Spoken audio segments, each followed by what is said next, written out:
બોડેલી લાઈવમાં આપનું સ્વાગત છે। કવાંટ તાલુકાના ખાંડણીયા ગામે એક ટ્રક અને એસટી બસ વચ્ચે અકસ્માત સર્જાયો છે। એસટી બસના કંડક્ટરને ગંભીર ઇજાઓ થઈ છે, જેને કવાંટ ખાતે પ્રાથમિક સારવાર આપી વડોદરા ખાતે રિફર કરવામાં આવ્યો છે, જેની હાલત ગંભીર છે।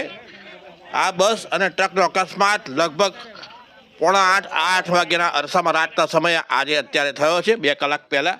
અને આ બનાવને પગલે જે અકસ્માતની ગંભીરતા એવી હતી કે આ જે ટેમ્પો છે, ટ્રક છે આઈસર, એ આઈસર ટ્રકના કેબિનમાં ડ્રાઈવર છે, ચાલક છે, તે ફસાઈ ગયો હતો। માંડ 1.5 કલાકની જહેમત બાદ અત્રે એના જે એંગલ ફ્રેમિંગ છે તેને ટ્રેક્ટર વડે દોડા વડે ખેંચી અને ત્યારથી એને માંડ ડ્રાઈવરને ફસાયેલો બહાર કાઢવામાં આવ્યો છે। આ ઘટનાને પગલે આજુબાજુના આદિવાસી ભાઈઓ પણ ત્યાં દોડ્યા મદદગારી માટે। દ્રશ્યમાં રાતનો સમય હોવાને કારણે ધૂંધળા દ્રશ્ય છે, પરંતુ આપણે એના પર અંદાજ લગાવીએ છીએ અકસ્માતની ગંભીરતાનો। બંને એ ગાડીઓ છે, બસની અંદર લગભગ 50 જેટલા પેસેન્જર હતા। છોટાઉદેપુર ગોંડલ રૂટની આ બસ છોટાઉદેપુરથી 7 વાગે નીકળી હતી, 7:30 વાગે કવાંટ આવી હતી। કવાંટથી એ નીકળી લગભગ 15 કિલોમીટર દૂર કવાંટથી ખાંડણીયા પહોંચી નસવાડીની દિશાની અંદર।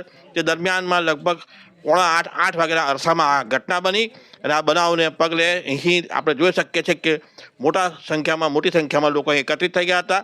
સ્થાનિક જે સરપંચ છે તેઓના કાર્યકરો પણ ત્યાં સ્થળ પર દોડી જઈ મદદગારી કરી હતી।